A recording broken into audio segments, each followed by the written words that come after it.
Hello everyone and welcome to episode 4 of the Racing Together webinar series. We are seeking to explore some of the relevant topics for racing, gain a bit of insight to help direct more discussion and action about some very important things for the sport of horse racing. Just briefly to remind you all that recordings of the previous episodes that we have done in this series are available on the Racing Together website, and this particular session will also be available as a video and a podcast recording afterwards. Please feel free to sign up to the newsletter as well. You'll find out more information about future episodes.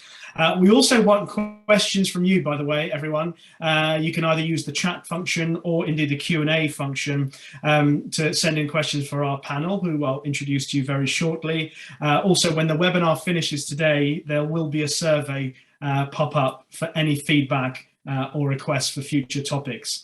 Now, Racing Together, as we know, represents all the sport's varied communities, engagement, education activity, and it's a partnership led by the education charity Racing to School.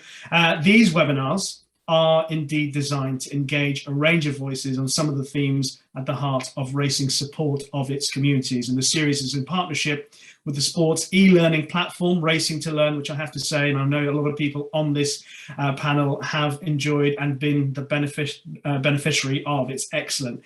And each of the webinar links to an online learning module, and the webinars count as continued professional development. Today's webinar focuses on: is there a limit to racing's accessibility? Now, I know it's a very wide open topic, so I imagine the conversation will be quite interesting. It's going to be hopefully very revealing. I think the best way to start this is to get each member of the panel to introduce themselves and to say a little bit about what it is they do with regards to the sport and in relation to their own personal activities and careers. So Anna Sylvester, I'll start with you. If you could kick us off. Hello, my name is Anna Sylvester. I've worked in racing for 12 years, including point-to-point riding, be a head person, and more recently, I'm the manager of the Newmarket Pony Academy. This is a new community project at the British Racing School, which is basically designed to give access to horses and ponies to the young people, young local people to Newmarket. Okay, thank you, Anna. David? Hi everyone, I'm David Letts. I sit on the Sports Diversity and Racing Steering Group, and I also chair the Racing with Pride group.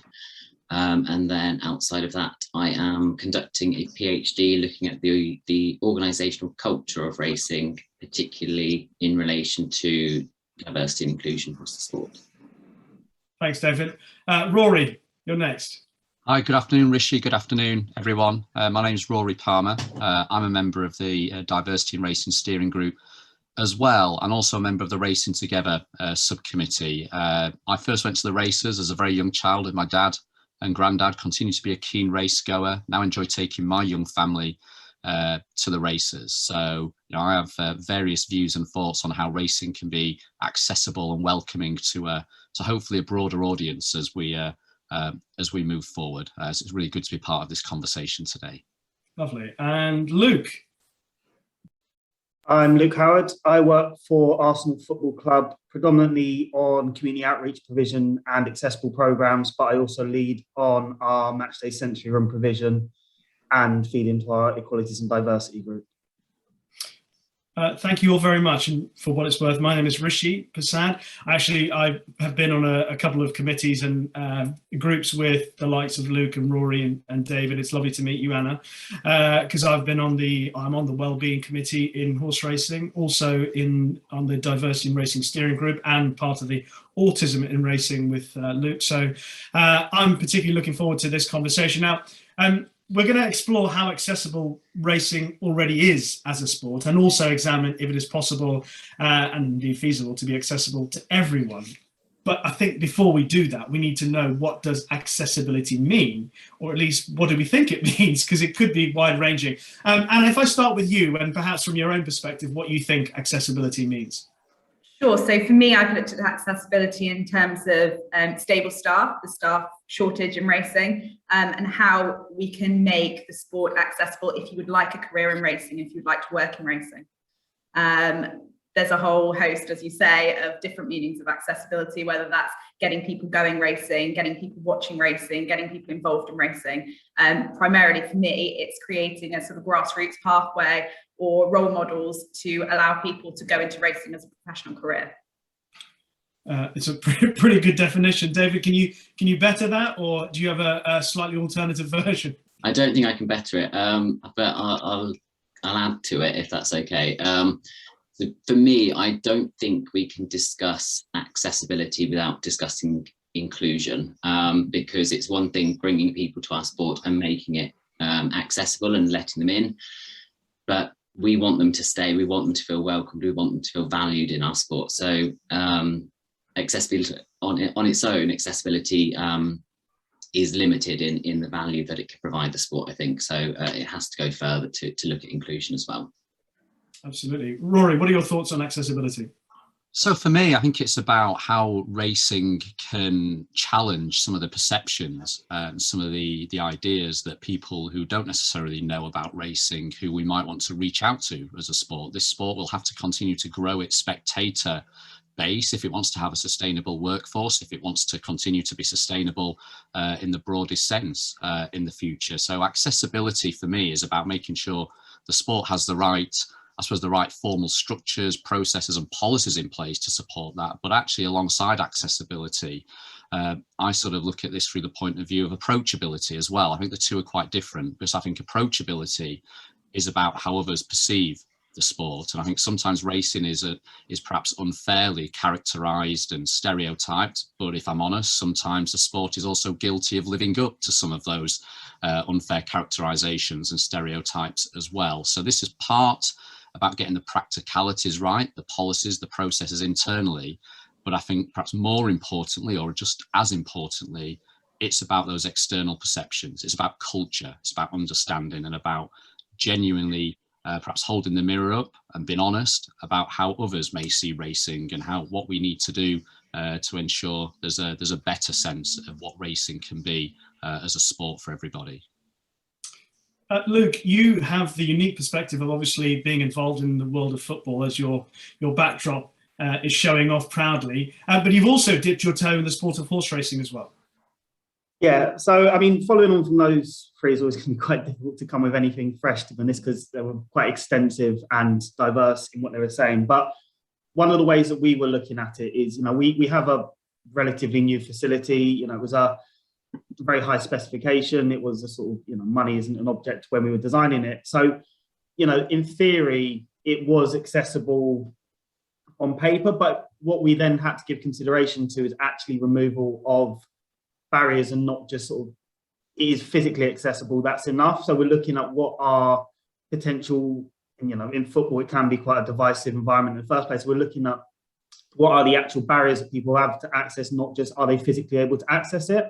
And so, with our sensory room, for example, physically, there's no reason that someone who is autistic, has sensory processing needs or heightened anxiety couldn't access our facilities, but we needed to look at what the barriers that were in our environment. So, one of the key things that we look around with our accessibility isn't just can people physically access it, it's what are the barriers that are specific to our environment. And so that's one of the sort of key elements of our accessibility drive. Well, with that in mind, and with what David said about inclusion earlier on, I wanted to get to something that I think it's worth hitting straight away and head on. A big conversation in racing, obviously, will follow on from what's been in the news regarding Bryony Frost and Robbie Dunn. And David, you're talking about inclusion. And when you think about the perception of the sport from outside, people will look at what's gone on in racing over the last few weeks, and they will have generally a pretty negative perception. How will that affect accessibility to the sport in your view? I think, as you say, that story has hit the headlines outside of racing. And I think what we need to do as a racing community is actually celebrate as loudly as those negative stories, the positive work that we're doing, because that work is happening within our sport. And I think largely we're reluctant or unable to shout loudly enough about that positive work and we let those negative stories sort of get the headlines and permeate through to the broader society. So I think that's something that we need to learn to do, and learn to do quickly, because the work is happening and it needs to be celebrated. So I think that's the most effective counter argument, is showing what is going on, rather than trying to unravel necessarily that negative story specifically. Luke, with your experience of another sport, what's your view of what's happened in the sport of horse racing over the last weeks, and do you think it will affect the sport long term with a negative perception of what's gone on to make accessibility a bit more of an issue? I mean, just sort of, paralleling it, and, football, for example, if you look at the summer at the Euros, there was a hugely positive, cohesive story. The England team were the most likeable England team in generations. They were the most positive, they were most socially responsible, and yet a minority for one game within that run, and also the most successful England team, just to sort of sideline, a minority on one day of that tournament caused a huge perception of what football was like as an environment. And, I'm sure it was both intimidating and a very sort of toxic environment to be in, but that wasn't representative of, firstly, the fan base, secondly, the unity that the England team caused within the nation, and also what being an average football fan on a match day is an experience of. And so, whilst the story that you've mentioned within horse racing is, it's a time to look in the mirror and sort of look at how a situation like this enabled by our environment. It's not defining of the sport, it's not defining of the people involved in the sport, it's not defining of the supporters of the sport, and that's really key. Football has had issues with misogyny, issues with racism, issues with homophobia, and it's up to the leaders within that sport to stand up and be representative. So Arsenal have a really positive relationship with fan groups and will stand shoulder to shoulder with those fan groups, challenging stigmas. And that is actually one of the things that a family brought to us recently about our Century facility, and not just offering this, but really allowing to positively champion it and enabling people to feel part of something greater. The negative stories will always happen, because you can't always have a positive environment, but it's about how the sport as a whole comes together afterwards and challenges and moves forward. So whilst it is a difficult time, and I'm sure it's sometimes quite a difficult environment for you to be in, to be defending your sport, it will come through the other side. And football has weathered many storms and come out the other side with some good learning and hopefully being a positive role model. But it's a harder place to be in the moment. And Luke's talking about, which you can understand, I think a lot of us will want to accept this, that a sport shouldn't be defined by one or two negative stories. But the truth of the matter is that, as David said, and you all know, the outside world doesn't pay much attention to racing on a day-to-day basis unless there's a significant headline. And the outside world will have a look at this headline, and suddenly people will form a perception. People who haven't had that much interest in racing will have a perception. You're doing good work in your particular field. What do you think? How do we go about sort of moving on from that in a positive way, learning from that, and making things a bit better? So, sorry.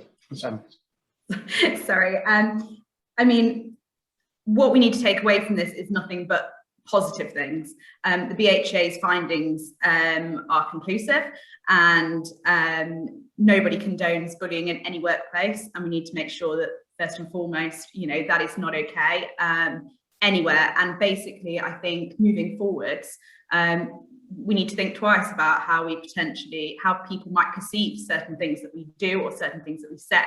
And I think it can only be a positive, because from now on, people will be more aware of the way that they behave. I think the excellent positive that's come out of it is what excellent camaraderie there is in the weighing room, and that is absolutely fantastic. That won't change, but what will change is possibly some of the issues that have been there for a little while, some of the facilities, and making it a better place for female jockeys, for young jockeys coming forward. And basically, we just need to group together now and move forward, accept what has happened, and move forward and just make it a better place for everyone in the future. which I think can only be a positive. But Rory, that is quite a big challenge. It's a huge challenge, and as I said a moment or two ago, that sometimes racing is more than guilty of living up to some fairly strong preconceptions and perhaps so sometimes stereotyped views, but they're only stereotyped quite often because they're based on the factual reality, unfortunately. So there is a big challenge, and one of the points I try to make with people in and around racing is to be not to be so inward looking, because actually I think something that's often overlooked or forgotten, people often approach these discussions about the point of view of not necessarily just about protecting racing standing, but sort of enhancing racing standing. This sport has a unique place in our national life. It holds touchstone moments in the national sporting calendar. It is watched and followed by millions of people. This can't just be about racing for the sake of racing. This also has to be about racing's ability to influence and shape a better future in other sports, but also society more widely. Talking about the case that you've mentioned there, Rishi, and the recent headlines, I remember listening to someone who we would describe as a household name talking about this case, who was sort of saying, well, yeah, there's bullying and bad practice in other sports. Well, yes, there is. That doesn't excuse what has happened in racing, and actually it reinforces why racing needs to address some of those issues, but also it reinforces, in my view, why the leaders in racing also need to recognise that much broader responsibility that reaches beyond the sport. Racing, if it chooses to do so, can actually do a huge amount of good to tackle all forms of discrimination and unacceptable behaviour across sport, and indeed in wider society as well. There's a huge potential there for racing to help shape the wider public discourse on these issues as well. I'm not sure that's always understood or accepted. I think what you say there about racing, if it chooses to, being the key phrase. And we just had a question from Liz, who says, one issue about managing the image of racing is for the good news development to be supported and promoted as news stories. What's the best route to get such support within racing? David, you've highlighted already that there is work going. I mean, everybody on this panel is involved in things, projects, groups, committees to do good for the sport of horse racing. Do we need to do more to promote what is already being done? Because what is being done is making the sport more accessible. Surely, David? Yeah, I absolutely agree. I think we're so fortunate in racing that we have dedicated television channels. We have a dedicated daily newspaper. We have dedicated news websites to racing, and perhaps we rely too heavily on those outlets for sharing our news within the racing community. And because the communication methods within our sport are so prevalent, that actually we don't always look at taking that outside of that environment. And I think that's the way that we can reach those new audiences, and sort of some things are being done around that. The introduction of Chris Hughes on ITV reaches new audiences, and using reality stars takes racing to audiences that wouldn't ordinarily be looking at what we're doing within this sport. So it's using those different methods of social media connection to reach out and spread those messages to people who need to hear it, I suppose. But Anna, as well as I do, that there'll be people like, as David mentions, that Chris Hughes has come in, for example, and he's done great work promoting racing to a different audience. But then there will be people who'll be criticising the fact that, and I'm speaking as someone who works on ITV, so I hold my hands up. People say, why are ITV using someone who's come off Love Island? And there's that, even though Chris is trying to do something good and ITV are trying to do something positive, there'll be the negative reaction that people always encounter inside the sport. And I think you've all mentioned the fact that inside the sport, there's always the challenge of convincing those people who see themselves almost as custodians of the sport. Have you found anything like that in your particular part of the industry? Yeah, I think the thing is people in racing, they work so unbelievably hard, and I think they're very protective of their sport, but they're missing the wider picture, which is we need to be accessible to everybody outside the sport to attract more people in. A stable staff shortage is never going to get any better if we cannot attract new people in. And whichever way you dress it up, bringing in someone from Love Island, Chris Hughes, or another person from the outside world that is more accepted to the normal people, potentially more well known, can only be a positive thing because it just broadens the horizons. And yes, people will be protective of the sport, and they will want those really hardworking people that are working hard day in, day out to make racing really successful. They would rather maybe those get those platforms. However, we need to look at what's going to have the most impact, and bringing in people and making racing more widely accepted can only be a positive thing. Luke, we've had a question asking you to tell us a bit more about some of the specific accessibility programs happening at Arsenal. Perhaps you could give us an idea about that, and about also, when people consider whether you've encountered any challenges from people, who don't see the need for progression, who don't see the need for, say, obviously you're involved in autism in racing, for example, and the people say, why do we need an autism in racing group? So just quickly, as an outsider to horse racing, my perception has been based solely on what I know within horse racing, and I can say that, obviously the autism racing group is a very receptive group in the first place, but overwhelmingly I have been very impressed by the embracing of change, the desire to be better within racing. So just as an outsider, I would say that it's phenomenal from what I've experienced and what I've seen.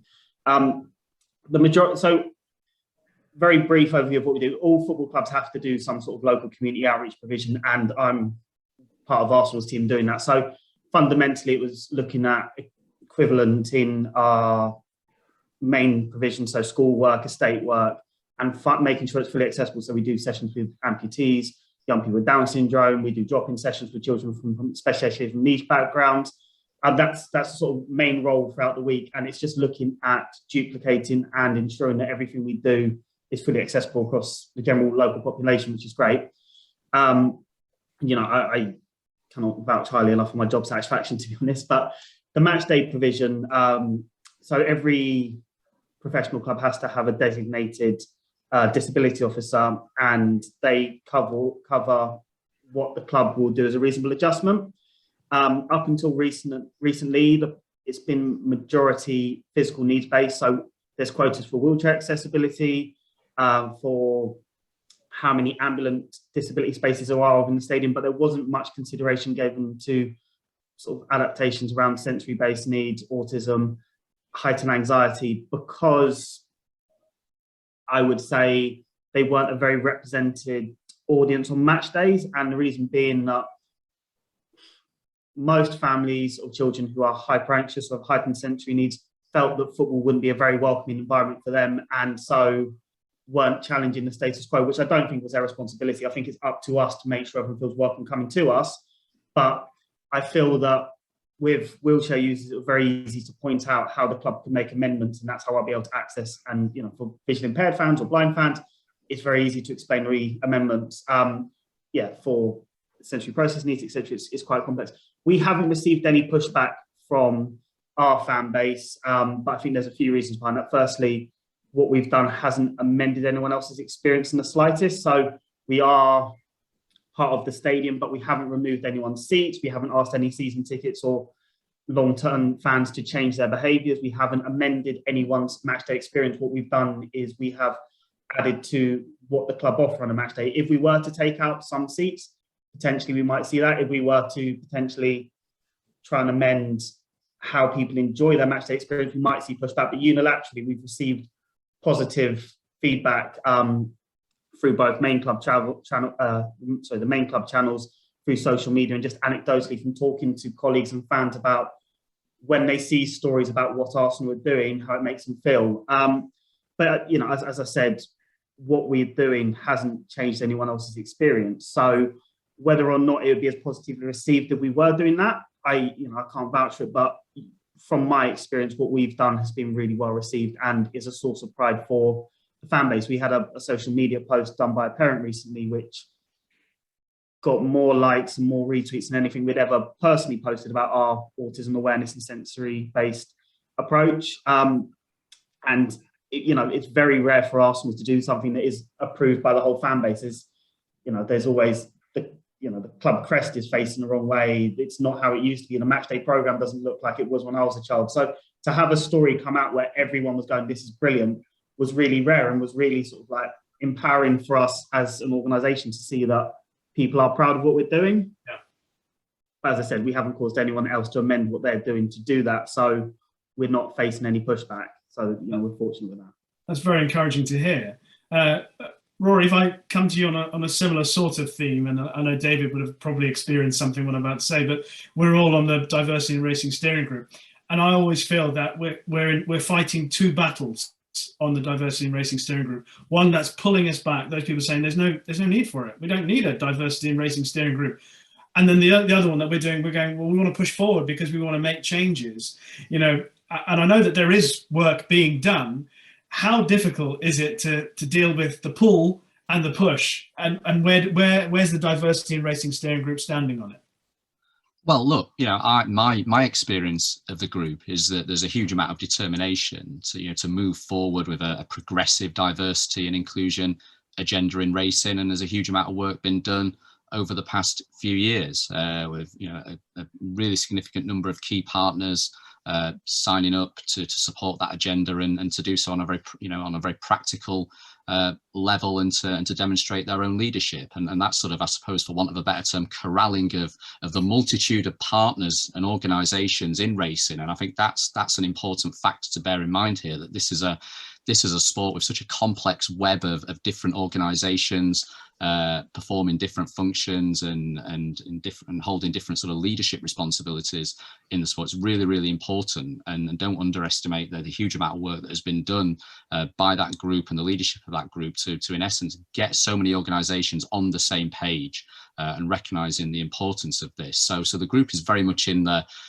push forward camp. Now, as you say, Rishi, of course there are moments of resistance, but there always will be when it comes to I suppose advancing an agenda of social progress, which is what we're trying to do in racing. And I don't think we're doing anything that should be seen as overly radical or controversial. And I think it's important that we constantly bear that in mind as well. I think it's really important that we see and hear unequivocal support from those who are in leadership positions in the sport, and I think that is happening at the moment in a way that it perhaps wasn't a number of years ago. So that's really, really important. And ultimately this is for everyone in racing. This agenda just doesn't belong just to the Diversity in Racing Steering Group or any other one body involved. This is about the broadcasters, it's about those charged with governing and overseeing the sport, it's about the household names, the jockeys, the trainers, and I think that's the key thing here. This is about building a consensus across the sport and empowering everyone to play their part. So group's very much determined to do that. There's lots of detail on the BHA's website where you can find the annual review that's just been published, where there's a huge amount of progress and work being made this year, as I'm sure there will be in the coming year as well. Just following on from that, David, I'll come to you next to ask you about, the research that you've done about racing's inclusivity for the LGBTQ community and what's changed since. Because there's been, let's be honest, obviously there are always challenges, but there have been good strides made. I'm obviously very proud of the work that you've done over the last 12 months. It's been fantastic. Yeah, absolutely. And I think this sort of ties together the points that Luke and Rory have just made, because Luke referenced a personal story really resonating with people, and that's exactly what we found. And as Rory says, and as you said, the drive is there to move things forward, and sometimes you come up against that resistance of, so what, or why do I need to be involved with this? Why do I need to bother? And that's what the Diversity in Racing Steering Group is doing. in the creation of a new e-learning package, which is coming out to educate people about why you need to step up, why this is important to you, why this is important to every individual in racing to take seriously and to engage with. So hopefully when that is launched across the sport more broadly, that will help to address some of those so what, why me, why now questions. And that's what we've found with the LGBT plus work. We launched that e-learning module in June 2020, and it was, to my absolute surprise, the most undertaken non-mandatory module on the Racing to Learn platform, because there is an appetite amongst the industry to engage with this. People want to learn, people want to understand more, and it's up to us, particularly on the diversity in racing steering group and positions of power within the industry, to provide those opportunities for people to learn and to educate people and to bring them along on that journey, because we can't expect people to come on that journey with us and to progress without giving them the tools with which to do so. So that's something that we really put as our priority with the Racing with Pride work, is that we wanted to underpin our work with that educational piece, so that people knew when we started using different terminology in our communications, people had that basic understanding of what these terms mean and can relate to the work that we're doing. So I think that's the most important thing, really, to provide that education, provide those frameworks, those tools for people to start moving forward with us. And we'll just share the link as well, by the way, for the Racing with Pride network, racingtogether.co.uk/diversity in racing. So please get involved in that if you can. Anna, David just mentioned about education and about getting people started on the journey. Well, you're doing it at a very important level. You know, the Newmarket Pony Academy has a really critical role in the Newmarket community and young people. So perhaps you could just tell us a bit more about that experience. Yeah, the Newmarket Pony Academy, it's a new community project. We take a schools program, so we take 8 to 10 young people for a week's long learning. They get a hands-on experience, they're mucking out, they're riding every day, they're doing their English and maths in with the equine studies. And really, most of these children have never touched a horse before. So for them, it's absolutely incredible. And the amount of young people that we're working with and we're having in, that just by a happy medium, it being at the racing school, seeing all the racing going on, is also saying, I'd like to work with horses, I'd like to work in racing, and suddenly getting a real understanding of what it takes to look after the equine. Racing, nobody works in racing because it's normal office hours or it's really, really easy. They work in it from a passion.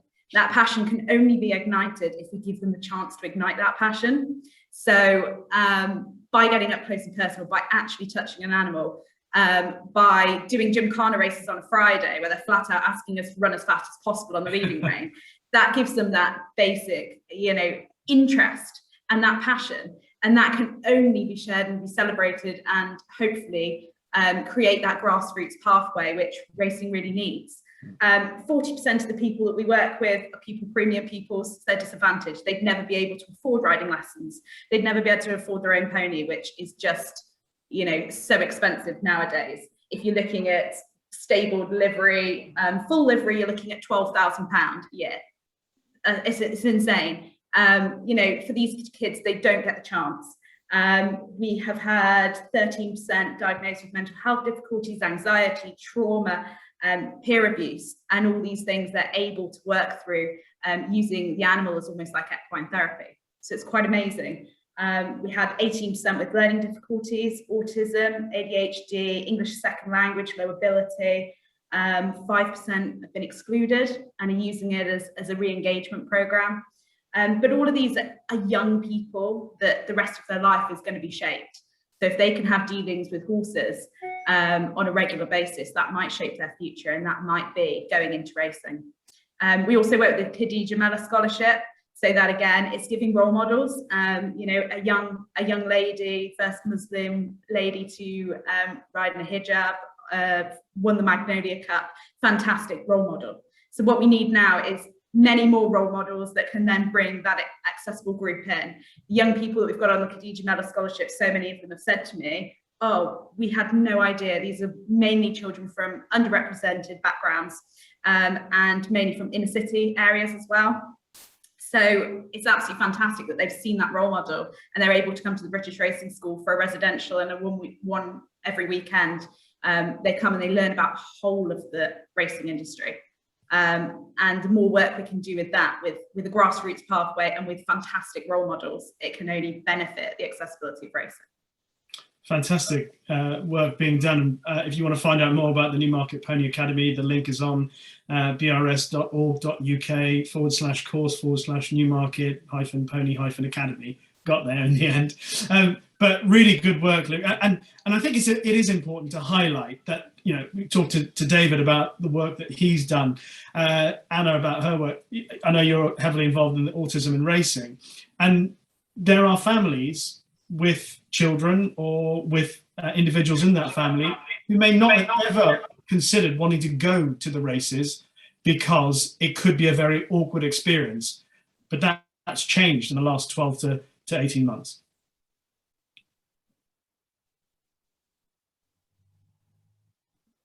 Sorry, Rishi, was that? Yeah, sorry, I was just, if you could just tell us how that's changed and the work that's been done by the group. So with the stuff in autism in racism, I think the first thing that really resonates with it is the proactive desire from the group to prove themselves to families. And it's not a case of just, you know, just trust us on a whim. It's, you know, Bobby Beavers especially is working incredibly hard to build rapport, to build trust with families and show that it's not a tokenistic gesture. It's not, oh, you know, maybe this will make a good news story. It's, we care about you and your family. We want you to be part of something that I'm very passionate about with my family. And, you know, the work rate, first, I mean, Bobby as a figurehead is phenomenal in that respect. But, you know, across the group, looking at, you know, reflective practice, looking at what can be better week to week, and also looking at, you know, here's what we're proud of, but here's how we can improve, and not resting on laurels has been really, you know, refreshing, to be honest. But, you know, the key element of it was, it's not a case of like, you know, we're autism and racing, trust us. It's how can we engage families better? What would encourage you to try this potentially for the first time in your life? And also what would make you feel valued in the process? Not, right, you know, come along, great, see you later, we're done. It's a really open and reflective, interactive environment. You know, it's credit to the group as a whole, but, you know, I'm going to keep referencing Bobby because I think he's a fantastic person, to be honest. But it's not prescriptive, it's a receptive, interactive service. And, you know, I mean, if you just look at the interaction on Twitter, and again, you know, it's not necessarily going massively viral at the moment, but if you look at the interaction on any tweet there is, it's really excited families who feel that they are being listened to and they're being spoken with rather than talked at.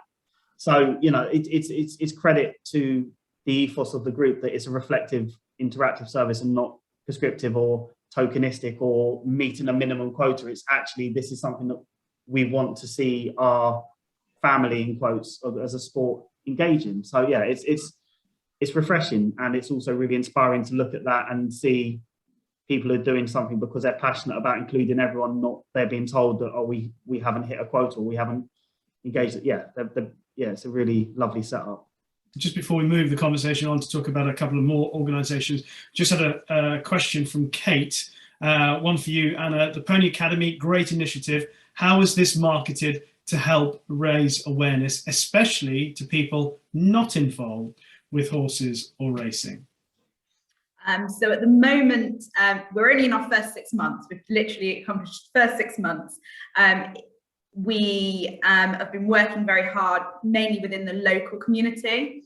There are talks to hopefully take a similar initiative, hopefully all over the country if possible, so that we can access a lot more young people, and a lot more people can come to us and engage with the horse on a regular basis, which is so important for their, you know, communication, their soft skills, their confidence and everything else. And therefore that pathway sort of into horses or racing, if that's what they choose. We're trying to get it out there at the moment. We're doing all kinds of media engagements, which hopefully will continue to grow, and the awareness of the Newmarket Pony Academy will grow, and then we'll hopefully branch out across the country. Excellent. I'm just going to move the conversation on again. This week we had really good news that the industry commitment to diversity and inclusion added another 9 sign-ups earlier this week. Rory, the appetite for people wanting to go to do better, certainly at the top of these organisations, is something positive for us to work with. Very much so. As I said a few minutes ago, a huge amount of progress this year, securing that buy-in, that support, the fact that organisations now want to sign up to that industry commitment and to critically follow through on the commitments within that commitment, within that industry commitment, making sure that this is a sport that is determined to do what's needed in terms of diversity, inclusion, recognising that wider responsibility that I think the sport has. As well, not just to its own audience, but to potential audiences as well. And I think it's really, really important that I make that point again. This isn't just, it shouldn't just be about racing looking inwards and doing what racing needs to do for the sake of racing's own future. It's about recognising, for me, this is a sport watched, followed by millions of people. It should be a really accessible, approachable sport. There's no off season in racing. You can go racing all year long, every day, bar 1 or 2 days, 60 courses around the country. Everyone theoretically is in just about reach of a race course, and a point we perhaps again don't make often enough. When we get talking about dress codes and racing's perception as a very rich, wealthy sport, I paid 15 quid for an afternoon's racing at Leicester yesterday afternoon. If I wanted to go and watch Premier League football, no disrespect to Luke, he's not in charge of the ticketing policy at Arsenal, but compared to other sports, actually it can be very, very affordable. It is affordable to go and watch racing. Of course, you can spend a huge amount of money if you want to, but you don't have to. So, all the practical things are there for racing in terms of getting more people through the turnstiles and engaging with the sport, helping to grow that workforce in the future, through all the different routes and all the different pathways. We've just got to find better ways of challenging some of those preconceptions and telling that positive story. Well, not surprisingly, guys, the clock is ticking, and we are wanting to draw it to a conclusion and at least think about something to take away from today. I mean, clearly there are challenges, but also there's a lot of good work going on. So I'll ask each one of you before we say goodbye to tell me, in terms of accessibility for the sport, what do you think we could do perhaps more of to make it more accessible, or what could we grow a little bit more to help the accessibility of the sport, whether it's metaphorically or indeed physically. So I'm not sure who would like to go first. We've only got about 2.5 minutes. So David, thank you. Yeah, I'm happy to. For me, the biggest thing that racing needs to do is to collate and analyze data across the industry, because this is with my academic hat on. Yeah. A lot of the time you find within racing that you need to provide something concrete in order for people to change. And it's perhaps not the way that we want things to be, but it's the way that things are. So for me, having that data and understanding the needs of the people within racing and people outside of racing, and that data can include perceptions of people outside of racing and what they think of our sport, but we need to know what the situation is in order to address it. And it's not enough just to look at diversity characteristics in silo, because we need to appreciate that individuals are complex beings, and it brings in the concept of intersectionality, and we all possess these different characteristics, and it's to consider how those characteristics combine to produce barriers for people trying to access our sport. And again, it's once they've accessed our sport, how included, how valued, how welcome do they feel? And is that access to the sport then extended to access to opportunities once they're within the sport? Because at the minute, I question whether that is the case. But until we have that data to show that, it's very difficult to move these things forward in the direction specifically where they need to go. So for me, it's data. A very fair suggestion. Anna, I'll come to you next. Okay, I'll try and be quick. I know time's getting tight. For me, it is the two things. It is role models, particularly from potentially underrepresented backgrounds, more role models, more brilliant stories to be shared. And the second one is that pathway, that grassroots pathway, bringing horses in general to the masses and to the young people. Yeah, many pathways are available. Luke? I would just sort of echo the role models one. I think having really big characters within your sport who project positive messages goes such a long way. And if it comes from the top down, it's very hard for prejudices to find any sort of space. So if you have good, strong role models at the top, talking about inclusivity, talking about how important it is to be an open house, I think that goes a really long way. Absolutely. Rory? Very briefly, I would agree with everything that the other panelists have just said, and much of the progress that we are seeing in racing, if you like, is perhaps sort of come from the bottom up, if you like. It's about people motivated and who understand the importance of this driving change. For me, this moment is now about the sports leaders and leadership, and therefore those of us who want to see this agenda move further forward and perhaps faster, let's not shy away from demanding more of those charged with leading in the sport and who hold those big positions. Let's not shy away from asking more of them when and where we feel it's needed. I agree. There's so many really important messages from today. I guess what's most important is that there is already good work going on. All of you are involved in all of that. So thank you very much for the part that you already play in the sport. Long may it continue, long may it even get better in the future. And hopefully we'll be talking about accessibility in even more positive terms in years to come. Just before everyone goes, just to remind everyone that our next webinar is on the 13th of January. That's at 12:30. It will be for a similar time of 45 minutes. My ITV Racing colleague Sally-Ann Grassick will be hosting it. The title of the webinar is "With Fierce Competition for Young People's Attention, What Odds Racing Passing Them By?" Another very good one. So hopefully you will join us for that. And just to let you know that there is a survey that's going to come up at the end of today's webinar. Anyone who's been able to watch and enjoy this or get involved in the conversation, then please let us know your feedback from today. Look forward to hearing from that. Thank you all very much. Anna, thank you. David, thank you. Rory, thank you. And Luke, thank you all very much. And thank you for everyone who joined in. Have a very Merry Christmas. Thank you.